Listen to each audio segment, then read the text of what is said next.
എല്ലാ വീട്ടിലും കാണുന്നല്ലേ ഇതുപോലെ കുറെ പഴത്തിന്റെ മറ്റേ ഇങ്ങനെ ഇരിഞ്ഞു ചാടാറായതും കറുത്ത പഴവും ഒക്കെ ആയിട്ട് കുറെ പഴക്കൊല ഇങ്ങനെയാണ്. ഇങ്ങനെ ചെറിയ ചെറിയ കഷ്ണാക്കിയിട്ടേ അങ്ങ് അരിഞ്ഞിട്ടാ മതി. പഴം നന്നായിട്ട് കുറച്ച് നല്ല നെയ്ക്കകത്ത് ഒന്ന് വറക്കണം. ഒരു അരമുറി തേങ്ങ ഉണ്ട് കേട്ടോ, അത് നമുക്ക് ഇതിനകത്തേക്ക് ഇട്ടിട്ട് നന്നായിട്ടൊന്ന് ഇളക്കാം. പിള്ളേരല്ലേ, അപ്പൊ ഇച്ചിരി മധുരം കൂടെ ഇട്ട് കൊടുക്കാം.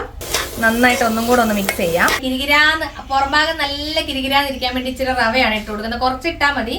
ഇതൊന്ന് ഉരുട്ടുമ്പോ ഉണ്ട നന്നായിട്ട് കിട്ടാൻ വേണ്ടിയാ. എന്നിട്ട് ഇതും കൂടെ കൂട്ടി നമുക്ക് ഒന്നോടൊന്ന് വറക്കാം.